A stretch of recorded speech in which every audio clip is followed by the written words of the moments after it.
Shalom teman-teman, bersyukur setelah 1 minggu terlewati.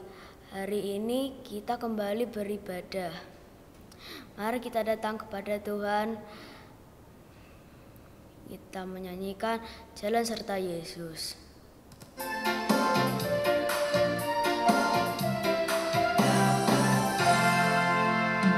Jalan serta Yesus, jalan sertanya setiap hari. Jalan serta Yesus, serta Yesus selamanya. Jalan-jalan suka, jalan-jalan duka, jalan sertanya setiap hari. Jalan suka, jalan-jalan duka, serta Yesus selamanya. Jalan serta Yesus, jalan sertanya setiap hari. Jalan serta Yesus, serta Yesus selamanya. Jalan-jalan duka, jalan sertanya setiap hari. Jalan duka, jalan-jalan duka, serta Yesus selamanya. Jalan-jalan duka, jalan-jalan duka, jalan sertanya setiap hari. Jalan duka, jalan-jalan duka, serta Yesus selamanya. Jalan-jalan duka, jalan-jalan duka, jalan sertanya setiap hari. Jalan-jalan duka, jalan-jalan duka, serta Yesus selamanya. Serta Yesus selamanya. Kita berdoa. Tuhan Yesus, terima kasih untuk hari ini. Sekarang kami mau beribadah, tolonglah kami ya Tuhan. Haleluya, amin. Mata Tuhan selalu melihat apa yang kita perbuat. Mari kita pujikan mata Tuhan melihat.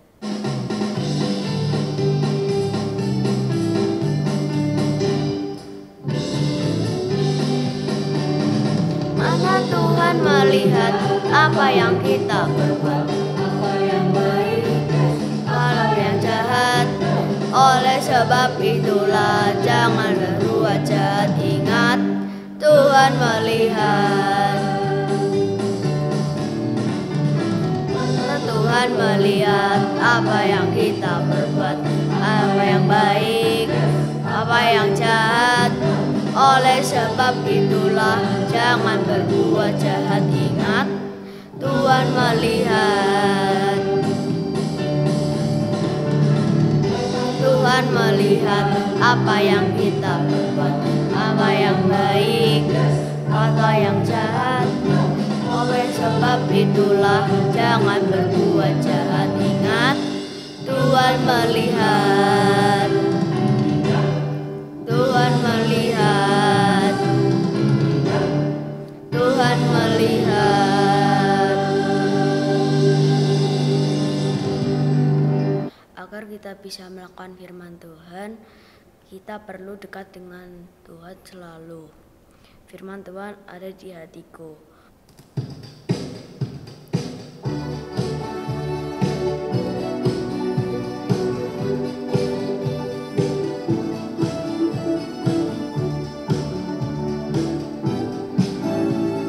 Firman Tuhan ada di hatiku, ada di langkahku, ada di hidupku. Terus bertumbuh, sirami jiwaku, berbuah, berbuah, berbuah.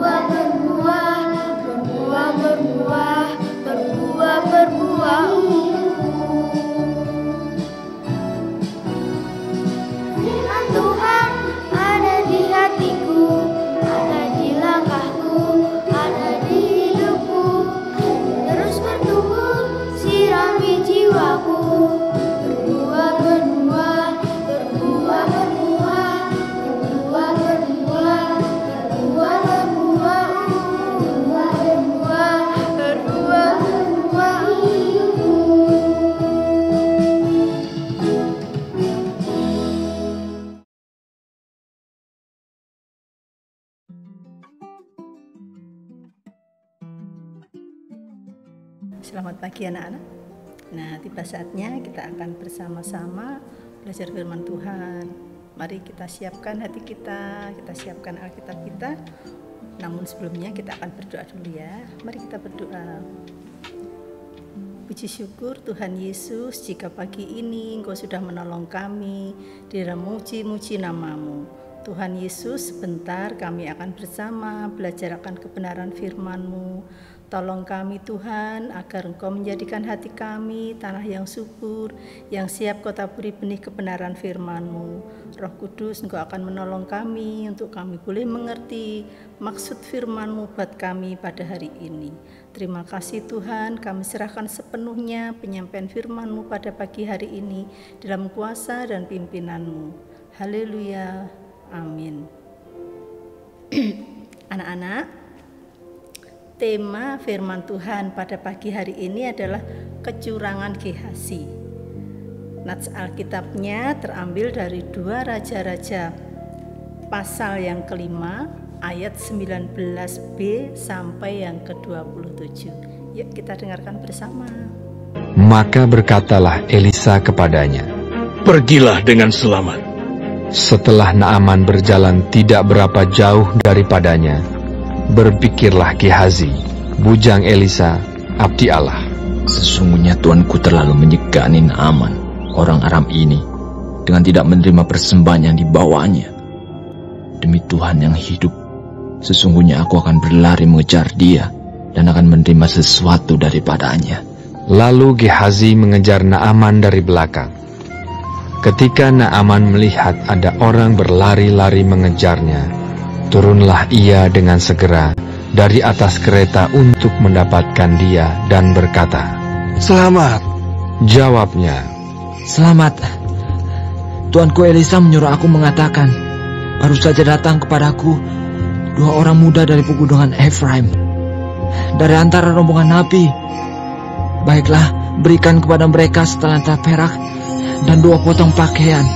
Naaman berkata, "Silakan, ambillah 2 talenta." Naaman mendesak dia dan membungkus 2 talenta perak dalam 2 pundi-pundi dan 2 potong pakaian, lalu memberikannya kepada 2 bujangnya. Mereka ini mengangkut semuanya di depan Gehazi. Setelah mereka sampai ke bukit, disambutnyalah dari tangan mereka, disimpannya di rumah, dan disuruhnya kedua orang itu pergi, maka pergilah mereka. Baru saja Gehazi masuk dan tampil ke depan tuannya, berkatalah Elisa kepadanya, "Dari mana Gehazi?" Jawabnya, "Hambamu ini tidak pergi kemana-mana." Tetapi kata Elisa kepadanya, "Bukankah hatiku ikut pergi ketika orang itu turun dari atas keretanya mendapatkan engkau? Maka sekarang engkau telah menerima perak, dan dengan itu dapat memperoleh kebun-kebun, kebun zaitun, kebun anggur, kambing domba, lembu sapi, budak laki-laki dan budak perempuan.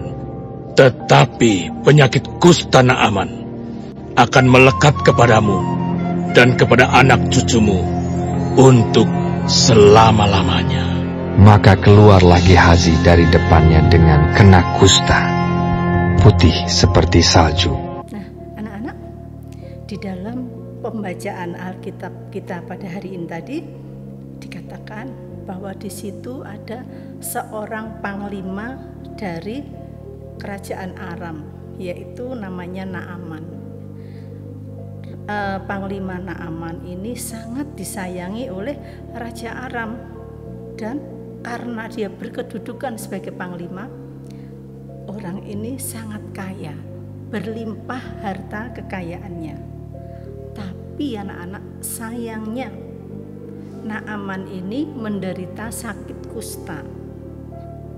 Tetapi di sini kita melihat bahwa oleh pertolongan Elisa yang dipakai Tuhan dapat menyembuhkan Naaman dari sakit kustanya. Nah, setelah Naaman sembuh, pastilah ya Panglima Naaman ini sangat bersuka cita. Dan untuk mewujudkan rasa sukacitanya ini, Naaman ingin memberikan sesuatu kepada Nabi Elisa. Tetapi ternyata Nabi Elisa tidak mau. Nah, pembicaraan ini antara Naaman dan Nabi Elisa yang ingin memberikan sesuatu ini ternyata didengar oleh salah seorang pembantunya, yaitu Gehazi. Melihat peristiwa itu, Gehazi berpikir, aduh sayang ya, mau dikasih sesuatu kok ditolak. Ya sudah, aku mau mengejar. Siapa tahu nanti aku memperoleh sesuatu dari Panglima Naaman. Dan dia benar mengejar keretanya Naaman. Dia bilang, Tuhan, aku mau mengejar, siapa tahu nanti aku dapat sesuatu dari Panglima Naaman. Dan benar anak-anak, begitu Gehazi ini lari mengejar keretanya yang dinaiki Naaman, Naaman lihat, loh kok di belakang kayak ada orang yang mengejar ya, yuk berhenti dulu.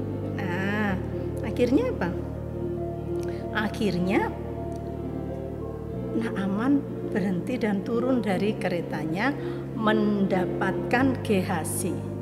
Lalu mereka saling memberikan salam. Setelah itu Gehazi menyampaikan kepada Naaman bahwa di tempatnya Elisa sekarang ini lagi ada tamu. Nah, terus Nabi Elisa minta 1 talenta dan 2 potong pakaian untuk diberikan kepada tamunya ini. Nah, lalu responnya Naaman, oh iya enggak apa-apa, silakan ya. Malah dikasih berapa? Dikasih 2 talenta. Dia mintanya 1, tapi sama Naaman dikasih 2 talenta. Dan pemberian itu akhirnya diantarkan oleh pembantunya Naaman menjumpai Gehazi.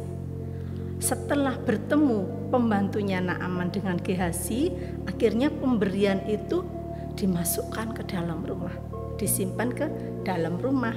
Nah, setelah itu Gehazi menjumpai Nabi Elisa. Nah, akhirnya Nabi Elisa bertanya, anak-anak, Gehazi, kamu dari mana? Terus Gehazi jawab, kamu enggak kemana-mana kok Tuhan. Akhirnya Nabi Elisa yang dipakai Tuhan ini menegur Gehazi. Saat kamu menjumpai Naaman, hatiku ikut. Aku melihatnya bahwa kamu menerima sesuatu dari Panglima Naaman. Dengan pemberian itu, kamu bahkan bisa membeli kebun anggur, kebun zaitun, kambing domba, lembu sapi, budak laki-laki, budak perempuan. Nah, berarti anak-anak, pemberian dari Naaman itu bagaimana? Sangat besar ya, sangat banyak ya. Sehingga bisa apa? Untuk membeli kebun, untuk membeli ternak, bahkan untuk membeli budak. Nah, tapi apa yang dilakukan oleh Gehazi ini bukan sesuatu yang baik, karena dia melakukan kecurangan. Dia menginginkan sesuatu dari Naaman, tetapi mengatasnamakan Elisa. Setelah dia dapat, pemberian itu disimpan. Akhirnya tindakan kecurangan Gehazi ini menimbulkan akibat. Lalu Elisa bilang, karena engkau sudah menerima pemberian dari Panglima Naaman, maka penyakit kusta Naaman akan melekat kepadamu, akan berpindah kepadamu, bahkan kepada seluruh keturunanmu. Nah, anak-anak, saat ini mungkin ada ya yang sudah tahu, ada orang yang berjualan bakso nih di Kota Malang. Sangat viral sekali. Karena apa? Nama baksonya bakso kejujuran. Apa maksudnya? Pembeli itu dipersilahkan untuk mengambil bakso, melayani bakso sendiri. Dia pengennya apa, berapa banyaknya, dia ngambil sendiri. Lalu bayarnya dihitung. Tadi yang dimakan, yang diambil apa aja. Nah, di situ per bijinya harganya berapa sudah ada. Nah, anak-anak, bakso kejujuran ini merupakan satu peluang dan satu kesempatan untuk manusia itu ada bertindak dua macam. Ada yang melakukan kecurangan, ada yang memakai kesempatan itu untuk bersikap jujur. Melakukan kecurangan karena ada kesempatan. Kesempatan apa? Diberikan silahkan ngambil sendiri. Nah, setelah itu kalau orang ini memanfaatkan kesempatan yang ada itu untuk kecurangan, dia tinggal ngomong, Pak tadi aku ngambilnya 10.000, dia bayar 10.000. Padahal sebenarnya dia ngambilnya sampai 15.000. Tetapi penjualnya enggak tahu karena dia ngambil sendiri. Tetapi ada sebagian orang-orang yang memakai kesempatan yang diberikan oleh si penjual bakso ini untuk dia berlaku jujur. Ya, untuk dia berlaku jujur. Jadi dia mengambil sesuai dengan yang dia butuhkan dan dia membayar sesuai yang dia makan. Nah, anak-anak, kesempatan yang diberikan oleh si penjual bakso kejujuran ini bisa dipakai untuk kecurangan dan bisa dipakai menjadi peluang untuk kita melakukan kejujuran. Seperti halnya Gehazi tadi. Ya. Sebenarnya mungkin ya, Gehazi ini tetap bisa mendapatkan hadiah dari Naaman tanpa dia melakukan kecurangan. Apa kecurangannya? Dia ingin hadiah tetapi dia mengatasnamakan Nabi Elisa. Padahal di awal Nabi Elisa sudah menolak. Nah, mungkin di dalam kehidupan anak-anak setiap hari juga seringkali menjumpai peristiwa-peristiwa yang menguji kita. Menguji apa? Apakah kita harus melakukan kecurangan ataukah kita harus melakukan kejujuran?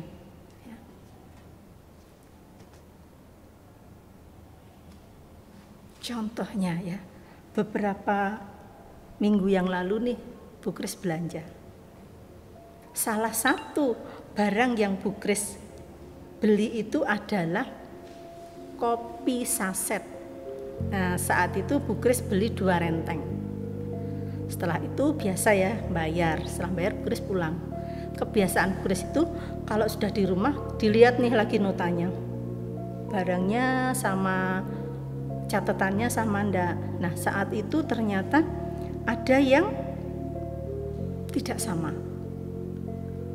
Kopi susu yang saset yang tadi Bu Kris beli, di notanya terbayar hanya 1. Padahal tadi Bu Kris belinya 2. Salah siapa? Bukan salah Bu Kris ya, tetapi keteledoran dari penjualnya. Nah, sikap Bu Kris, dapat bonus sarenteng lumayan gak bayar ya. Kan bukan salahnya Bu Kris. Tapi situasi yang dihadapi Bu Kris ini sekali lagi bisa Bu Kris melakukan kecurangan, tapi bisa juga menjadi peluang Bu Kris untuk tetap berkomitmen menjadi orang yang jujur. Akhirnya Bu Kris berpikir, wah ini bukan salahku ya, ini bukan salahku karena yang notal penjualnya. Tapi di sisi hati yang lain berbicara, berapa sih untungnya kalau sampai 1 renteng ini tidak terbayar? rugi, penjualnya rugi, dan Bu Grace pun minum tidak sejahtera. Akhirnya apa?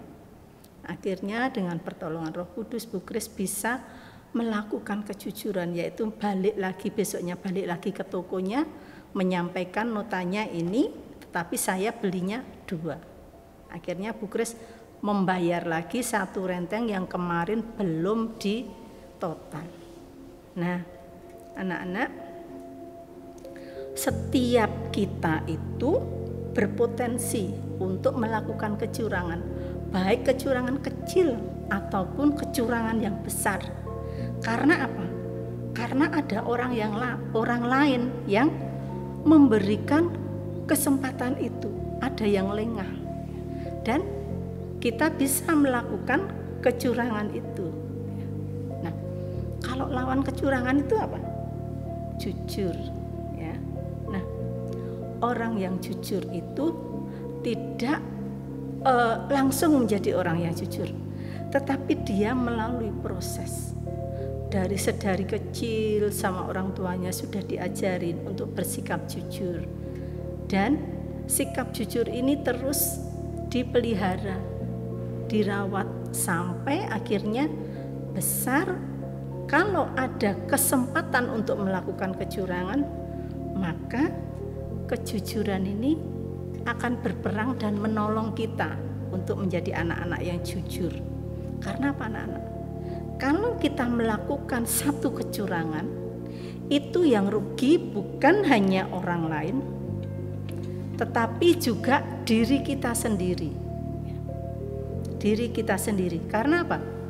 Kalau kita melakukan satu kecurangan, itu pasti ada akibatnya.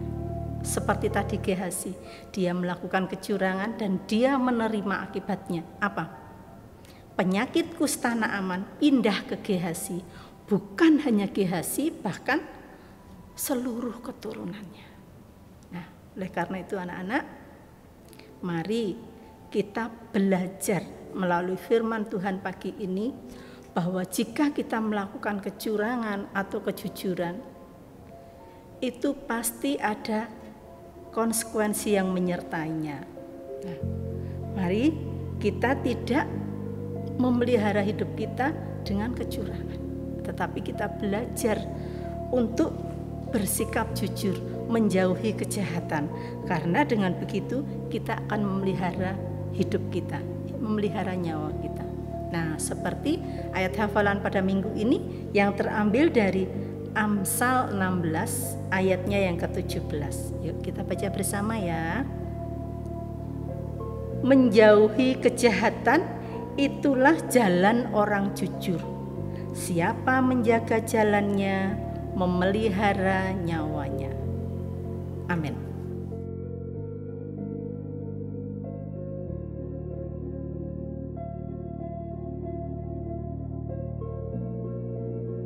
Tuhan memberkati kita setiap hari. Mari bersyukur dengan memberikan persembahan padanya. Kuberi persembahan.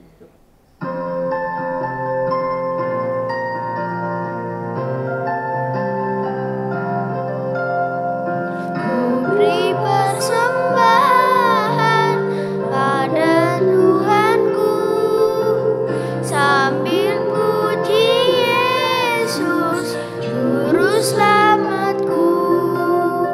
Dengan sukaria kuberi padamu karena rasa kaya dalam Tuhanku.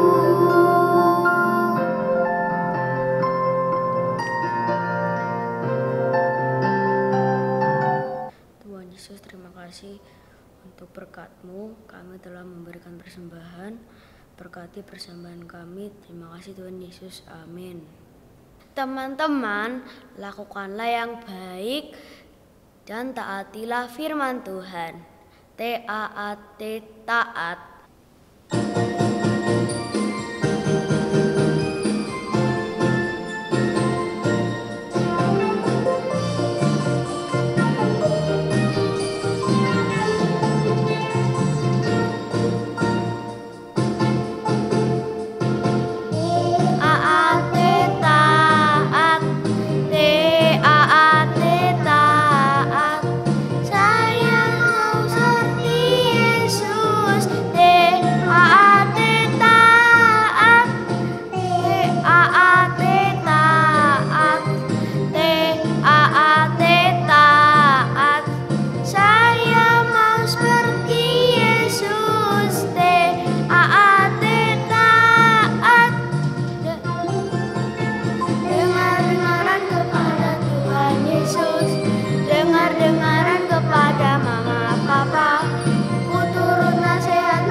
Tuhan, terima kasih kami telah selesai beribadah. Tolong kami untuk selalu berbuat baik. Dalam nama Tuhan Yesus bersyukur dan berdoa. Haleluya, amin.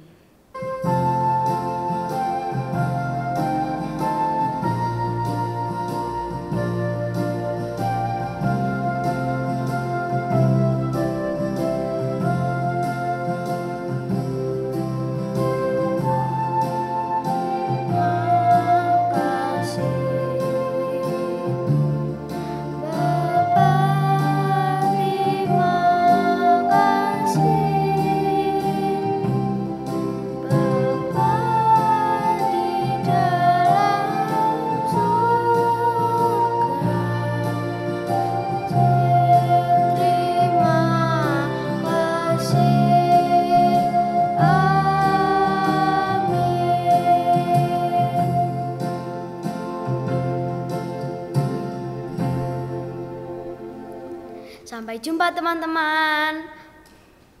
Tuhan Yesus memberkati.